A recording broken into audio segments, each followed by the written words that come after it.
नमस्कार, Byju's exam prep IAS Hindi platform पर आपका स्वागत है। दोस्तों, आज हम लोग 20 फरवरी 2023 के दैनिक क्विज की चर्चा करेंगे, जो कि आपके आगामी संघ लोक सेवा आयोग की प्रारंभिक परीक्षा के दृष्टिकोण से लाभदायक सिद्ध हो सकता है। तो आइए पहले प्रश्न की ओर चलते हैं। कूनो राष्ट्रीय उद्यान के संदर्भ में निम्नलिखित कथनों में से कितने कथन सत्य हैं? तो दोस्तों, इसमें पहला कथन है कि यह मध्य प्रदेश और राजस्थान राज्यों में स्थित है। दूसरा है, इसे एशियाई शेरों को रखने का स्थल माना जाता था। इसमें उष्णकटिबंधीय शुष्क पर्णपाती वनस्पति और घास के मैदान शामिल हैं। तो दोस्तों, इसमें कितने कथन सत्य होंगे? 1, 2 या 3? तो यहां पर अगर देखा जाए तो ये जो कूनो राष्ट्रीय उद्यान है, तो यह इससे संबंधित जो खबर है पीआईबी में आई हुई है कि PM welcomes to new batch of 12 cheetah in Kuno national park, यानी 12 नए चीतों के जत्थे का स्वागत किया हमारे देश के प्रधानमंत्री ने। और दोस्तों, इस कदम से भारत की वन्य जीव विविधता को बढ़ावा मिलेगा। तो यहाँ पर आप देख सकते हैं कि कूनो नेशनल पार्क कहाँ है? यह मध्य प्रदेश में है और यह नदी के नाम पर है। चंबल नदी की सहायक नदी कूनो के नाम पर इसको रखा गया है। दोस्तों, कूनो राष्ट्रीय उद्यान भारत के मध्य प्रदेश राज्य में एक संरक्षित क्षेत्र है और इसे 2018 में राष्ट्रीय उद्यान का दर्जा दिया गया था।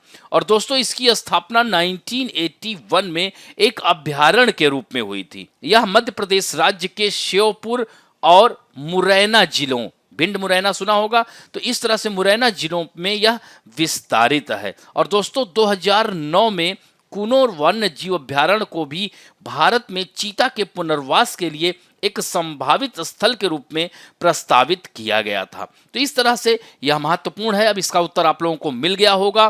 तो इसमें होगा केवल 2 कथन सही है, यानी मध्य प्रदेश और राजस्थान में नहीं स्थित है, यह सिर्फ मध्य प्रदेश में स्थित है। अब बढ़ते हैं दूसरे महत्वपूर्ण प्रश्न की ओर। निम्नलिखित में से कितने विकल्प भुगतान संतुलन में शामिल हैं? दोस्तों, सेवाओं का निर्यात और आयात, अंतरण अदायगी, वित्तीय संपत्तियों में विनिमय, वस्तुओं का निर्यात और आयात। तो यहां पर दिया गया है कि उपर्युक्त में से केवल 1, केवल 2 या केवल 3 या सभी चारों भुगतान संतुलन से संबंधित हैं।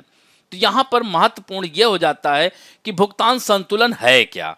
तो भुगतान संतुलन से आशय एक देश के समस्त आयातों एवं निर्यातों व अन्य सेवाओं के मूल्यों के संपूर्ण विवरण से होता है और इसका विवरण तैयार करते समय दोहरी प्रविष्टि प्रणाली अपनाई जाती है, जिसमें शेष विश्व के साथ किसी देश के लेखे का विवरण होता है। इसके अंतर्गत लेन देन के 2 पक्ष होते हैं, जिसमें धनात्मक पक्ष और ऋणात्मक पक्ष होता है।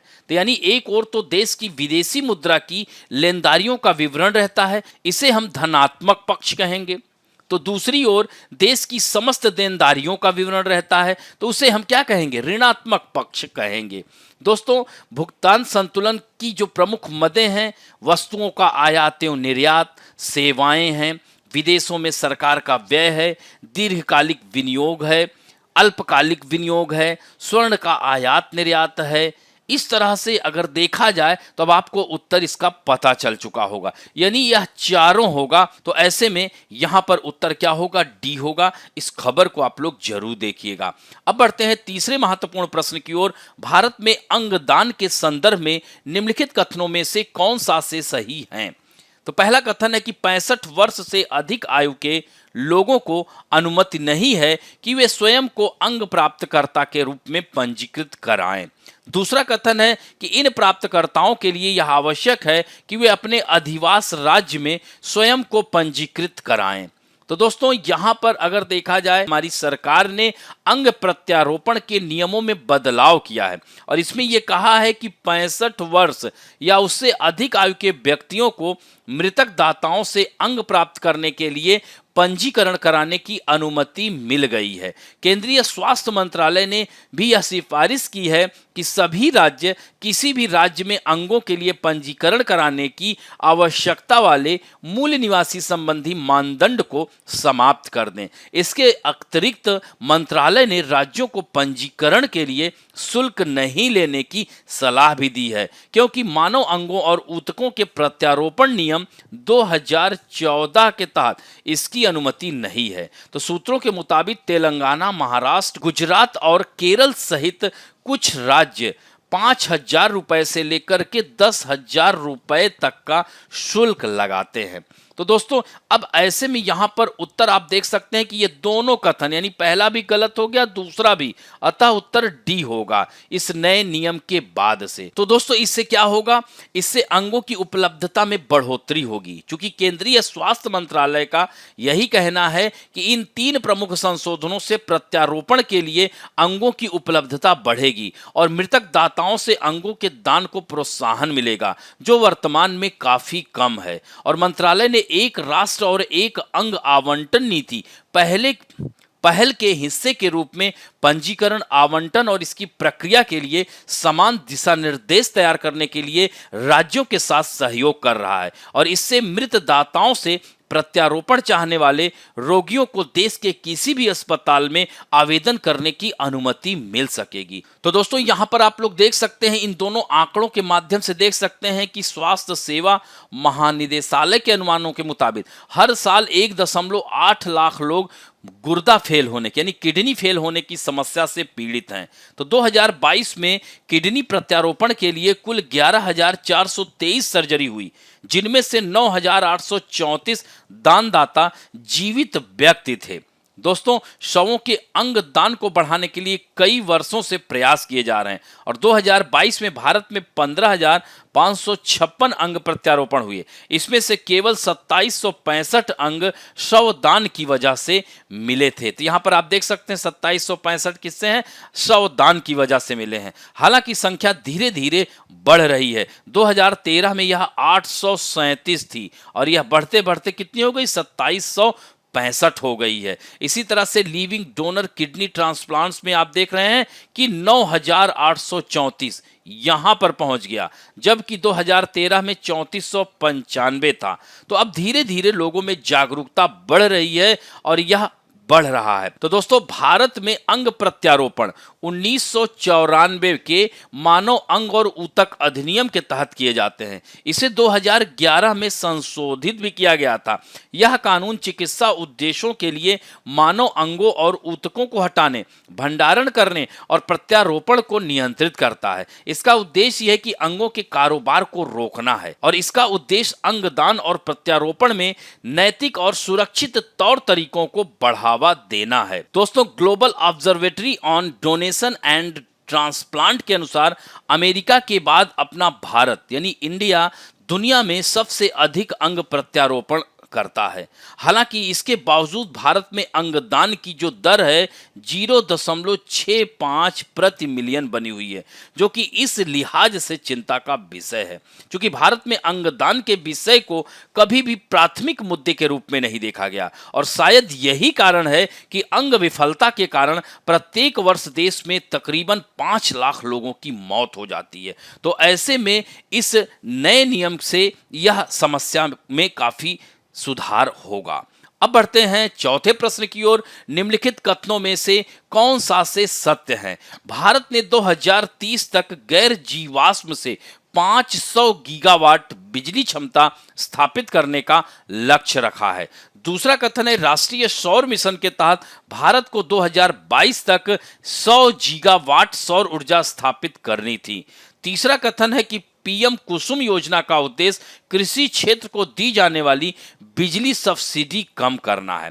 तो दोस्तों, इन तीनों कथनों में अगर देखा जाए तो यह तीनों कथन सत्य है, अतः उत्तर इसका डी होगा। इससे संबंधित द हिंदू में आई हुई खबर है कि India plans to export solar power, यानी भारत जो है योजना बना रहा है सौर ऊर्जा निर्यात करने की। तो इस तरह से देख सकते हैं कि आधिकारिक नवीन और नवीकरणीय ऊर्जा मंत्रालय का कहना है कि देश सालाना सौर मॉड्यूल का उत्पादन कर सकता है जो कि 100 गीगावाट उत्पन्न कर सकता है और बिजली का शुद्ध निर्यातक भी बन सकता है। चीनी घटकों पर उच्च सीमा शुल्क, भूमि अधिग्रहण की चुनौतियां गैर जीवाश्म स्रोतों पर स्विच करने में बाधा डालती हैं। दोस्तों, यहां पर पीएम कुसुम योजना की अगर हम बात करें तो इसके 3 घटक हैं, यानी 2022 तक 30.8 गीगावाट की अतिरिक्त सौर क्षमता प्राप्त करने का लक्ष्य रखा गया था। तो घटक ए में भूमि पर स्थापित 10,000 मेगावाट के विकेंद्रीकृत ग्रिडों को नवीकरणीय ऊर्जा संयंत्रों से जोड़ना था और घटक बी में 20 लाख सौर ऊर्जा चालित कृषि पंपों की स्थापना और घटक सी में ग्रिड से जुड़े 15 लाख सौर ऊर्जा चालित कृषि पंपों का सौरीकरण। तो यहां पर इसीलिए देखिए ना, तीसरा कथन सत्य है कि कृषि क्षेत्र को दी जाने वाली सब्सिडी से संबंधित है यह पीएम कुसुम योजना। तो इस तरह से ये तीनों कथन सत्य है और भारत प्लान कर रहा है इसके निर्यात के लिए। अब बढ़ते हैं 2019 में आया हुआ प्रश्न है, मेघाच्छादित रात में ओस की बूंदें क्यों नहीं बनती। दोस्तों, देखा जाए तो यह एनसीईआरटी में सीधे सीधे दिया गया है, तो वहां से आया हुआ यह प्रश्न है। तो इसमें पहले आपको उत्तर बताना है। तो भूपृष्ठ से निर्मुक्त विकिरण को बादल अवशोषित कर लेते हैं कि पृथ्वी के विकिरण को बादल वापस परावर्तित कर देते हैं। तो इसमें उत्तर यही होगा, वापस परावर्तित कर देते हैं, क्योंकि जब नमी ठोस वस्तुओं जैसे सतह के ऊपर हवा में नाभिक की तुलना में जैसे अगर हम बात करें कि पत्थरों, घास और पौधों की पत्तियों की ठंडी सतह पर पानी की बूंदों के रूप में जमा होती हैं, तो उसे हम क्या कहते हैं, ओस कहते हैं, ड्यू उसके रूप में जाना जाता है। तो इसके गठन की जो आदर्श स्थितियां होती हैं उसके लिए क्या होना चाहिए, साफ आकाश होना चाहिए, हवा शांत होनी चाहिए, सापेक्ष आर्द्रता काफी उच्च होनी चाहिए, लंबी तथा ठंडी रातें होनी चाहिए। तो इस तरह से ओस के गठन के लिए यह आवश्यक है कि ओसांक हिमांक बिंदु से ऊपर हो। जब आकाश साफ होता है तो रात में पेड़ और पौधे ठंडे होते हैं, तो पानी का वाष्पीकरण अधिक होता है, इसलिए अधिक ओस बनती है। लेकिन जब आकाश में बादल छाए रहते हैं तो पेड़ पौधे रात में शांत नहीं होते हैं और इसलिए ओस की मात्रा कम होती है, क्योंकि बादलों वाली रात में बादल गर्मी यानी पृथ्वी के विकिरण को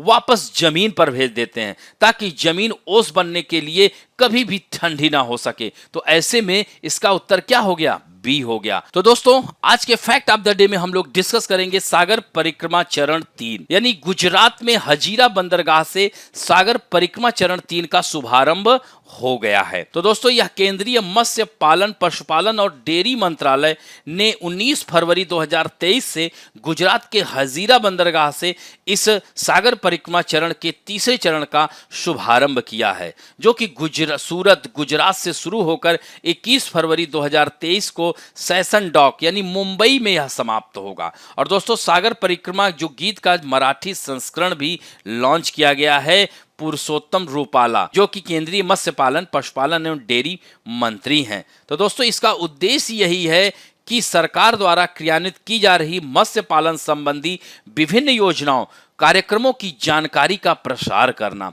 जिम्मेदार मत्स्य पालन को बढ़ावा देना, समुद्री पारिस्थितिकी तंत्र की रक्षा करना। दोस्तों, सागर परिक्रमा राष्ट्र की खाद्य सुरक्षा और तटीय मछुआरा समुदायों की आजीविका और समुद्री पारिस्थितिकी तंत्र की सुरक्षा के लिए समुद्री मत्स्य संसाधनों के बीच स्थायी संतुलन पर केंद्रित है, जो मछुआरा समुदायों के अंतराल को पाटने के लिए बनाई गई है। मत्स्य पालन विभाग, मत्स्य पालन, पशुपालन और डेयरी मंत्रालय, भारत सरकार और राष्ट्रीय मत्स्य सर्वेक्षण भारत, गुजरात समुद्री बोर्ड और मछुआरा के प्रतिनिधि इस आयोजन में भाग लेते हैं। दोस्तों, अगर इसके उद्देश्य की बात की जाए तो मछुआरा तटीय समुदायों, हितधारकों के साथ बातचीत की सुविधा प्रदान करना, ताकि सरकार द्वारा लागू की जा रही विभिन्न मत्स्य संबंधी योजनाओं और कार्यक्रमों की जानकारी का प्रसार किया जा सके।